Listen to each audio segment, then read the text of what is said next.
When Russell T Davies brought back Doctor Who in 2005, he did so with a keen awareness that the budget would need to be managed carefully.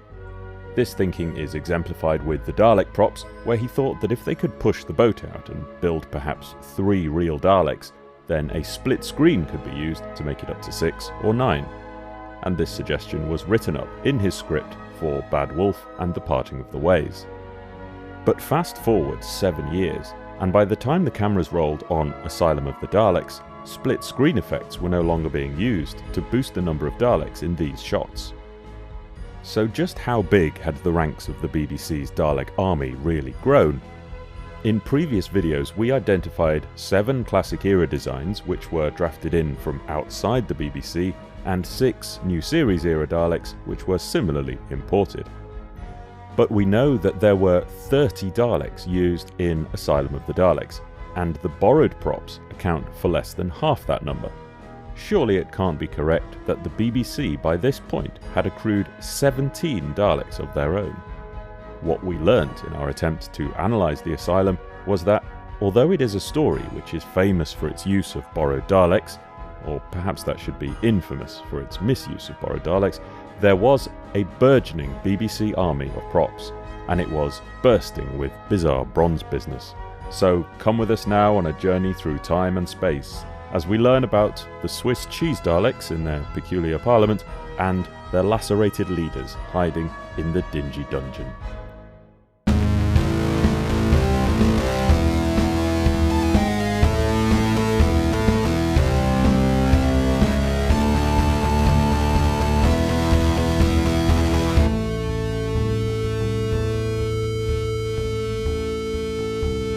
If you'd like to support our research, contribute ideas, and see clips and early videos, then check out the link in the description on how to join our Patreon. The production design on Asylum of the Daleks needed to evoke neglect. The incarcerated alien travel machines were supposed to be old, battle-damaged, and decaying. For most of the props, this was achieved with just cosmetic weathering. Although it may look like a layer of dust, this is actually a thin rubber coating, with holes picked in it for added detail. But for some of the props, the art department went a stage further with a modification which would turn out to be very useful if you happen to be a couple of Dalek detectives. Oh, Dalek detective sounds cool.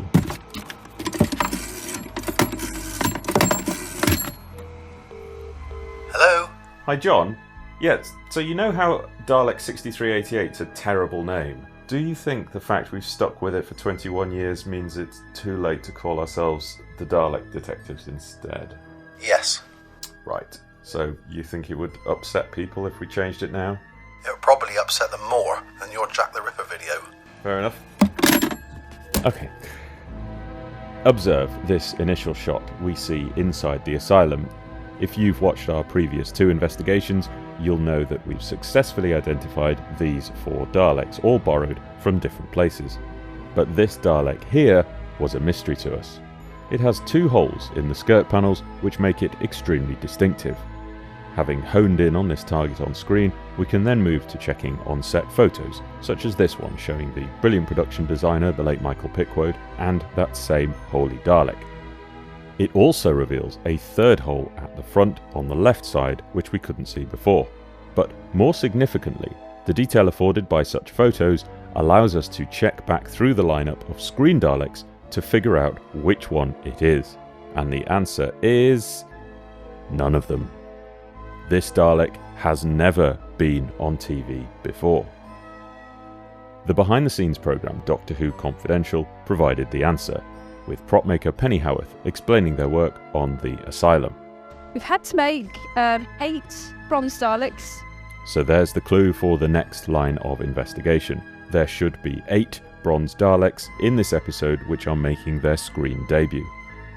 This is the first of them, and what we soon discovered was that this new batch was built very rapidly, so they perhaps have a little more eccentricity than the previous generation of bronze Daleks. For example, ignoring the deliberately missing hemisphere, this first prop can be identified by the bottom hemisphere on the 3rd left panel positioned incredibly low. Plus it has the usual dents and scratches which make it unique. but the missing hemisphere patterns would provide the best means of identification.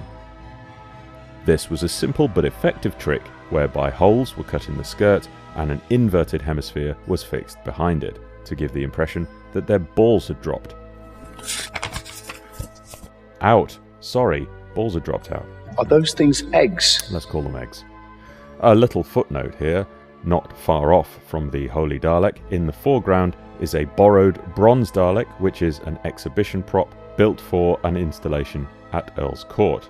I mention this because, up in the Parliament, the Holy casing is positioned in the centre of the left-hand column as you look at the Prime Minister.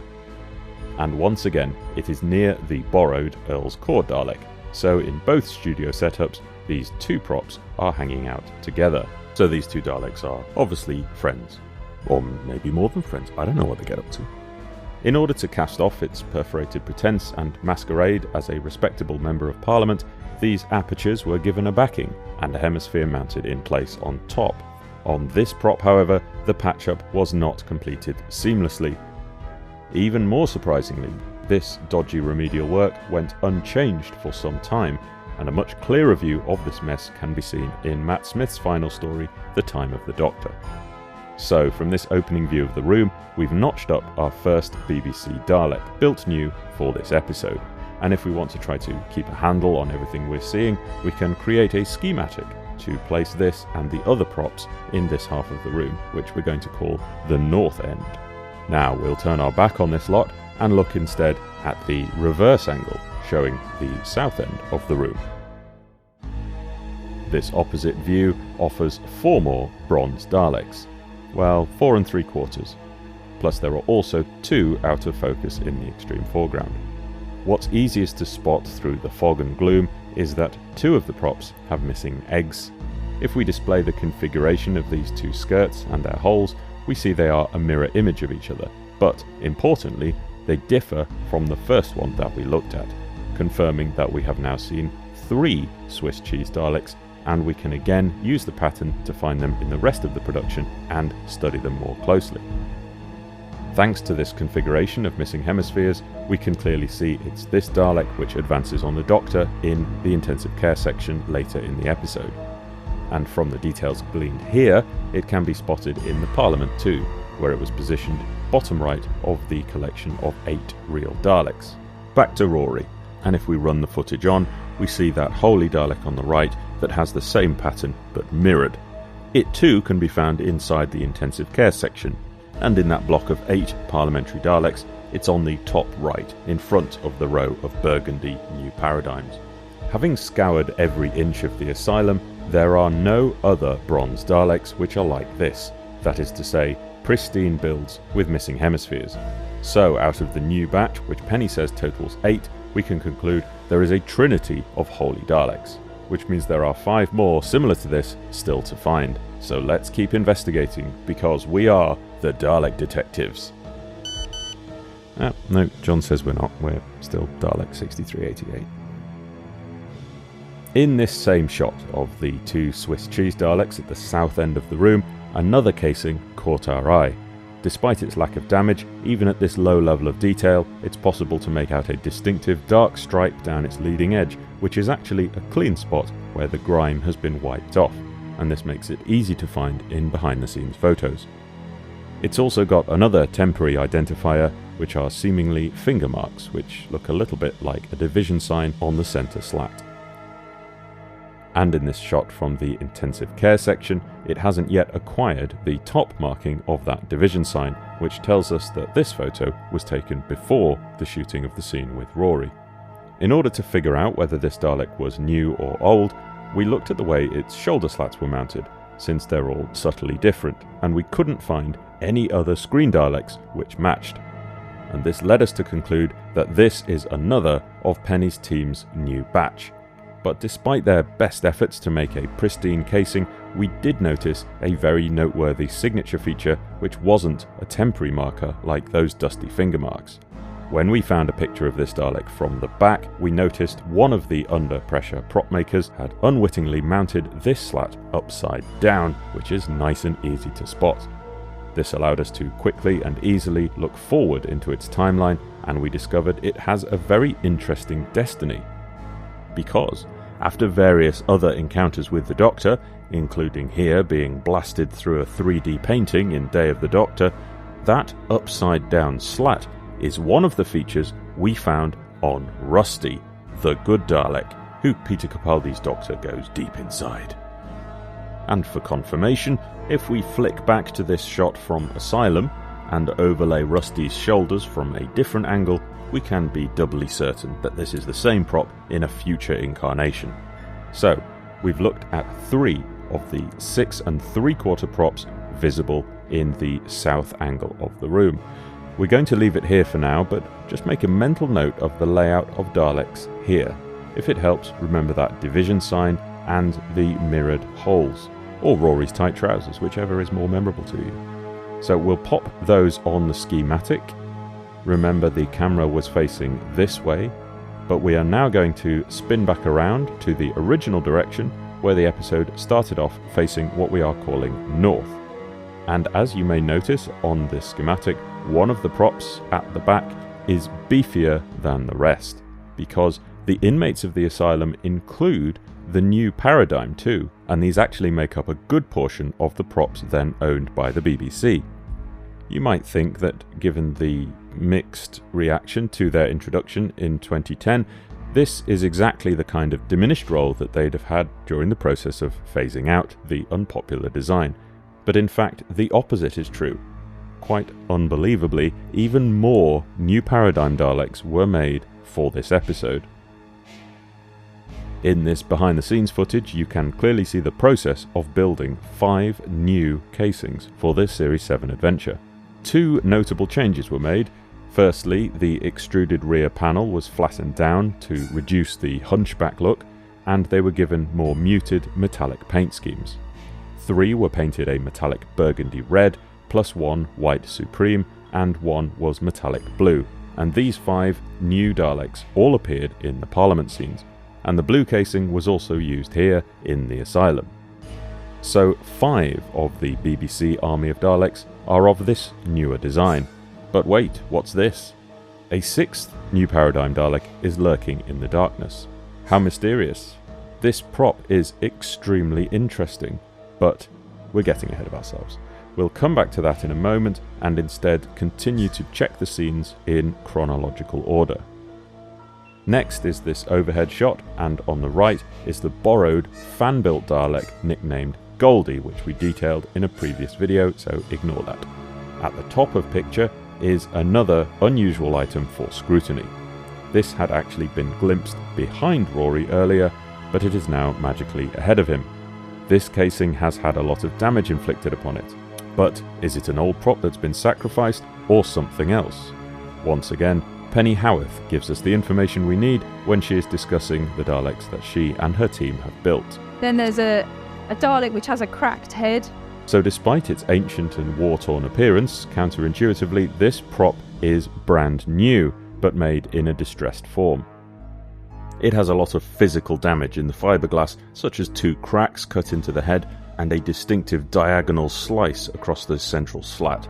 The arm box has been gouged out, and dented hemispheres were fitted into the skirt.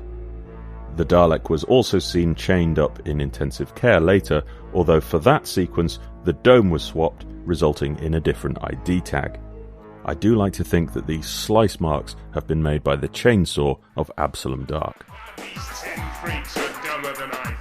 A year later, the scarred shoulder section would be seen on screen again, having a little lie down after a traffic accident involving John Hurt's War Doctor. And whilst we're on this clip from Day of the Doctor, I'll draw your attention to this mangled skirt section in the background with a rather suggestive protuberance flopping out in the middle. Sorry, I don't know why this video has become so lewd. Anyway, make a mental note of that thing at the front. Right then, let's update the schematic. So, Rory has walked away from the Swiss cheese Daleks, heading north past the fan-built green Ironside on his left, and we can now check off the blue new paradigm up there and the prop with the cracked dome on the right. And this is the point that we discover the geography of the Dalek Asylum set is a jumbled nightmare. Because look, here's Rory talking to the Dalek with the cracked dome about its eggs, But what's this? At the top of picture, in the direction that he's looking, and in a few seconds he will run towards, none other than the two Swiss cheese Daleks with mirrored holes. And there's the one on the left with the division sign, which means this is the exact spot where you enjoyed Rory's tight trousers. So, as seen with several other casings, the props are doubling up and jumping around the room, generally being unhelpful. But regardless of which way up the room is, Rory is still within a few meters of the props he woke up next to, which tells us that in 7 minutes of screen time, he's managed to explore all the way from here to here. Rory then legs it towards the 3/4 Dalek mentioned earlier, which is behind the Swiss cheese Daleks. We could probably reconcile the messed up geography by ignoring a couple of the misleading shots and conclude that Rory has actually done a U-turn to run south, back in the direction that he came from. But before we dive into why this 3/4 casing is so interesting, let's first check out this high angle, and then a flash of light shows us a big white Dalek. This is the second new paradigm used in the Asylum, but one far more suited to its unkempt environment. We get a better look at it and its battle scars later in the episode, after the Doctor tricks a Dalek into self-destruct. But this shot also shows the destroyed skirt section that I told you to make a mental note about earlier. This is the same one seen in the background of that shot of the Dalek having a lie down in Day of the Doctor. The Supreme here in this sorry state is surprisingly the original New Paradigm Supreme built for 2010's Victory of the Daleks. What gives it away as being an older prop is that it still has the hunchback look from the original batch, just discernible on the right of frame, whereas the 5 new paradigms have this hatch at the back modified to be less protruding. This old boss did not become this dilapidated mess just for the Asylum either. This is the second screen appearance with all this scarring. Prior to the Asylum, it had most recently appeared in the opening moments of The Wedding of River Song. This short sequence featured the Doctor retrieving information from the data coil of a Dalek. For the scene, the in-house team distressed the surface to make it look torn up, and then lit it from within. So, there were 2 new paradigm casings in the Asylum, with the newly constructed blue one seen quite clearly here as Rory escapes. If we view a similar angle of the 2010 style of casing, you can see the original rear hatch at the back has now been removed from the second generation of props. This unit would later be spruced up and have all its relevant appendages secured for it to appear up in the Parliament. Rory's lucky escape is the end of the first sequence inside the main Asylum set. Putting aside the geographic confusion caused by the editing choices and 1 or 2 moments where the Daleks were in the wrong place, we can gloss over enough of it to create an overview of the whole chamber showing the props that we've discussed so far. This doesn't really represent any definitive layout of the props during shooting because the casings were repositioned several times, but at least it gives us a handle on some of what we saw, and it feels like we've accomplished something greater than randomly pointing out different coloured plastic dustbins in a dark room. What am I doing with my life? So, where are we up to? We've confirmed 5 new paradigms, plus the old one is 6. In terms of the bronze Daleks, we've found 3 new Holy Daleks, one that was built severely damaged, and that new one with the division sign, which accounts for 5 of Penny's new batch of 8. But in total, that's only 11 different Daleks we've found, and there are 17 in this episode. You can trust me on this. So there are 6 more to find, including 3 more from Penny's team. And as for the remaining 3, well, we haven't yet come across any of the bronze BBC Daleks built before this production. So where are Russell's Daleks all hiding?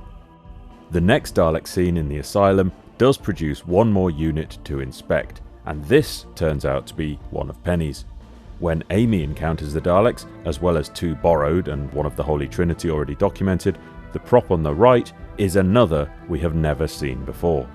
This too has been created new in a damaged form, but unlike the one we saw before with the cracked dome, its sorry state was achieved in a much simpler way. Slats were never added to the front, some of the hemispheres were dented, it was given a floppy sucker, and its head is on crooked. In the next scene, we see more of, oh look, they've stolen our old logo background.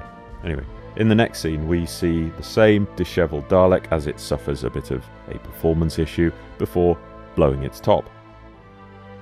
The penultimate bronze Dalek to mention from inside the asylum is the one that first addresses the Doctor in the intensive care unit.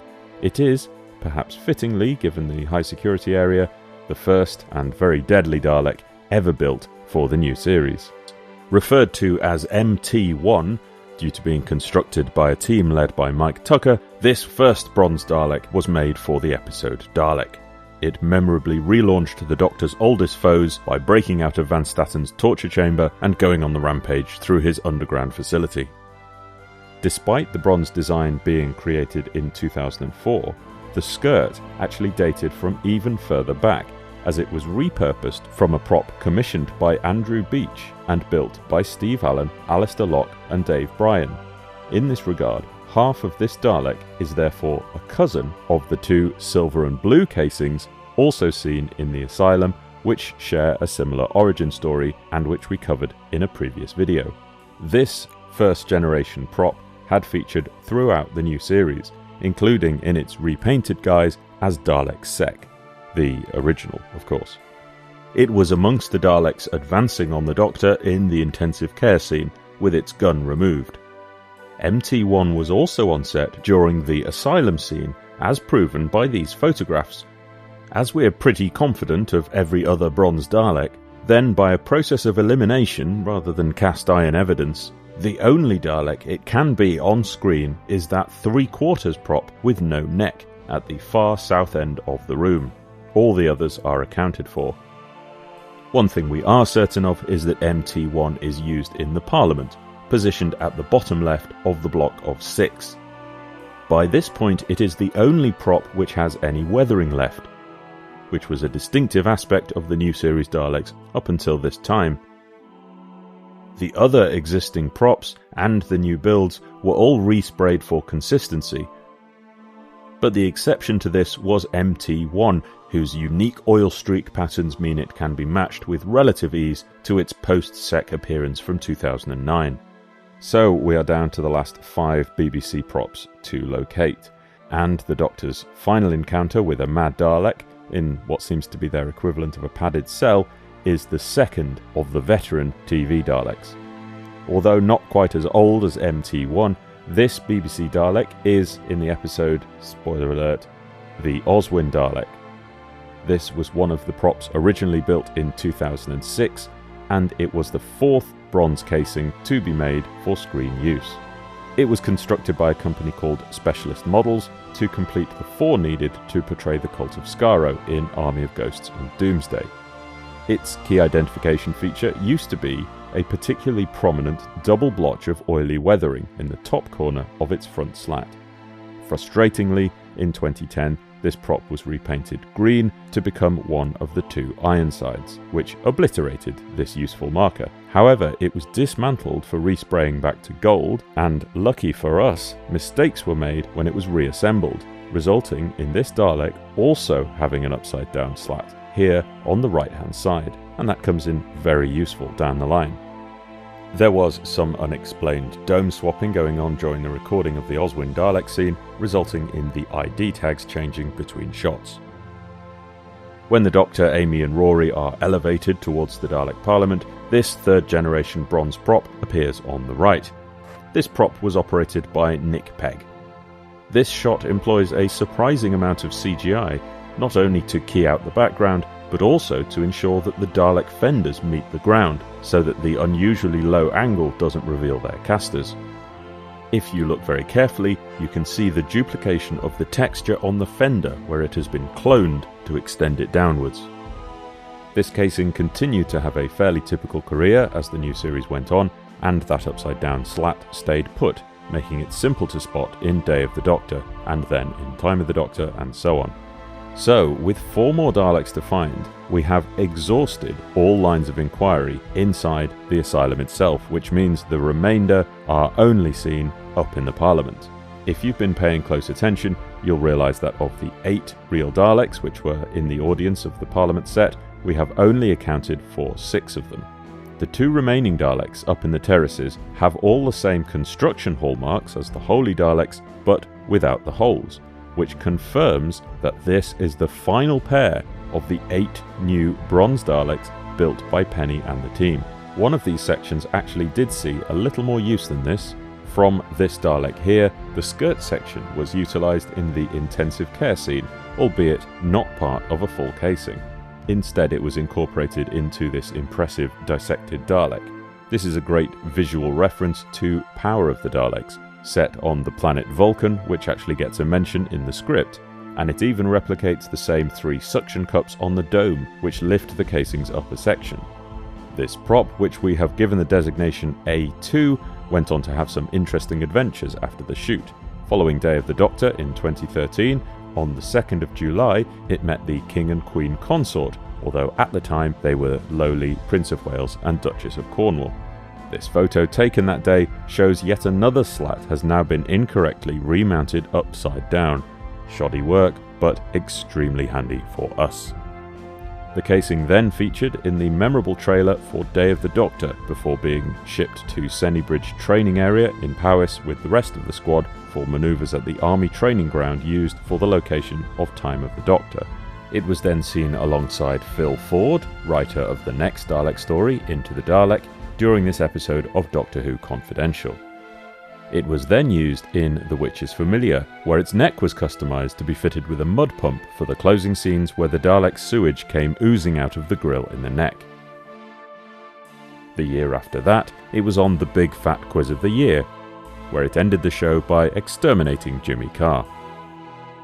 The bronze prop we call A3 was positioned here in the Parliament, and its claim to fame is that it was chosen to be the subject of a new studio photo shoot, providing the first full set of new bronze Dalek images for 7 years. The final casing, which was used in the Parliament but not in the Asylum, is one of the most notable television props. It was the second bronze Dalek ever built for screen use back in 2005, also created by Specialist Models, and it debuted in The Parting of the Ways.